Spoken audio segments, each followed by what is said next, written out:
I used to think that when you're dead, you're dead.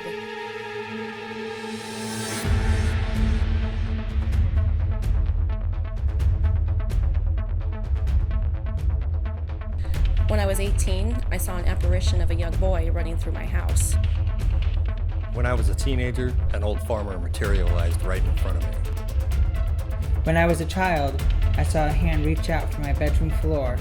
When I went near it, it grabbed me. Many of us have experienced something in this world that we are unable to explain. We are Interstate Paranormal. I'm Patrick. I'm here to make sure that everything that goes out comes back. I'm Emily. I keep these guys on track and things flowing smoothly. And I'm Randy. I'm the founder and lead investigator. Together, we make up Interstate Paranormal.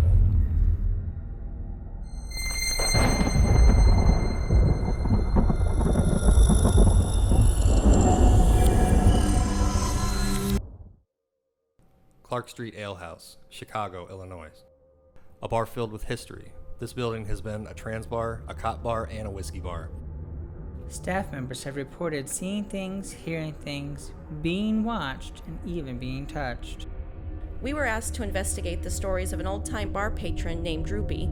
Rumor has it that Droopy died in the basement. Here are the highlights of our investigation.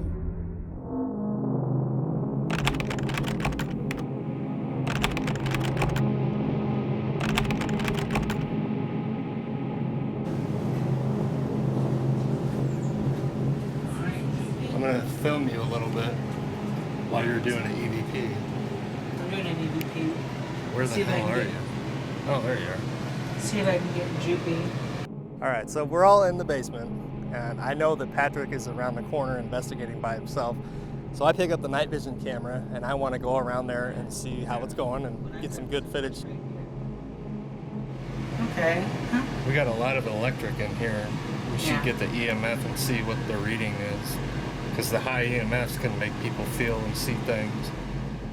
Sitting down there, I had the engine or the motor for the beer cooler in front of me. You get that creepy feeling like you know something's there. So I'm keep calling out for Droopy because the basement was his little hot spot. All of a sudden, I feel like a tingly, electric, static feeling in the back of my neck. And just moments after that, it was like a hard poke and then a quick swipe. In here? Jeez. Ooh, something touched me. I got touched. I just got touched, holy crap, right on my neck. And I hear him scream and holler because he just felt like he got touched. And he just spins off with the camera. Instantly, it just scared the hell out of me. I just got touched. Where?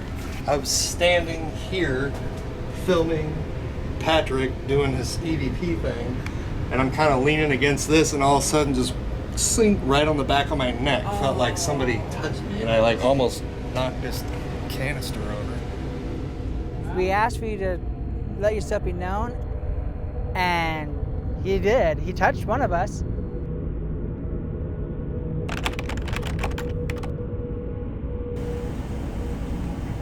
Can you walk in front of the green lights?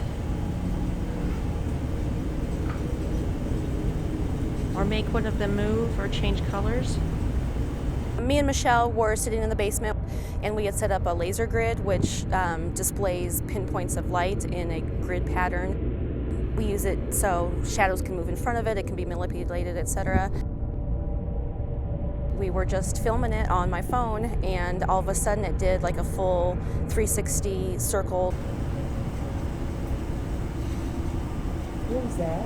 That was, How did that move though? I didn't touch that. one, I got the change on film, but two, yeah, I thought you did that. How did that just It spin? swirled. It spun. It swirled on its own then. We were both, did you do that? Did you do that? No, it wasn't me. That actually moved, and we tried to, debunk it by, rattling the table, seeing if it was easily moved, and it wasn't. I mean, something had to physically manipulate that laser grid.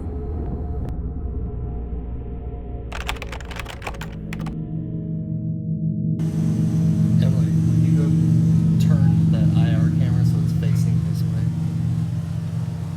I'll film you as you get levitated. I was walking down the hall to the boiler room after Randy got in touch. As I was inching my way towards the boiler room, I heard a loud bang. Sorry. What'd you do? What happened? Well, as soon as I heard and saw Emily react the way she did, I just kind of was assuming she saw something with her own eyes. I just immediately went down there and shined the night vision camera on it just to see what I can see, but I didn't see anything. I didn't see anything at all. It was just as soon as I got close to the boiler room, something made an extremely loud bang that I could hear and, yeah, made me scream. We never figured out what would have caused it. That was a hotspot area.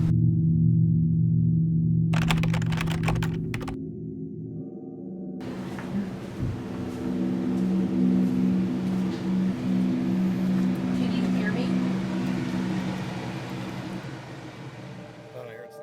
I was down in the boiler room again because it was such a hot spot, and again, Randy had gotten touched already. Can you tell me your name?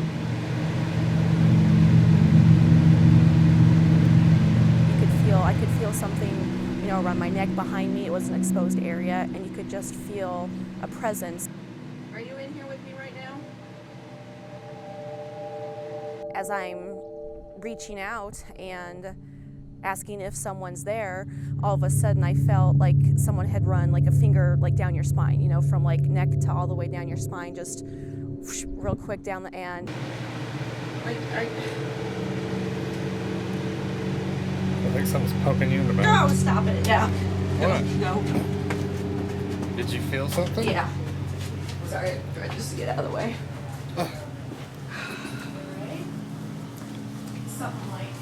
So I see Emily react the way she did, and at first it was just kind of confusion. I wasn't quite sure what was happening. As soon as I felt that, I shot up.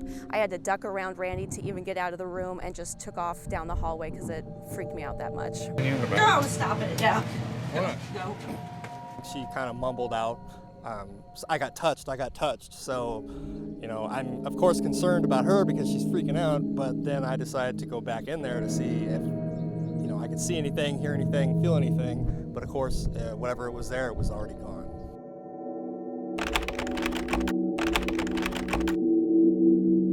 So I was at home after the investigation and just going through some of the photographs real quick and some of the audio recordings just to see if there's anything, kind of obvious right there on there without having to get too deep into the evidence review.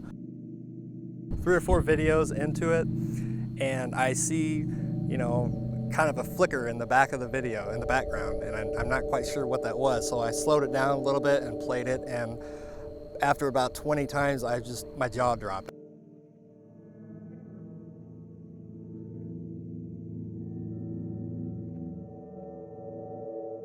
I couldn't believe what we caught. We actually caught a full-bodied apparition right there in the middle of our infrared camera.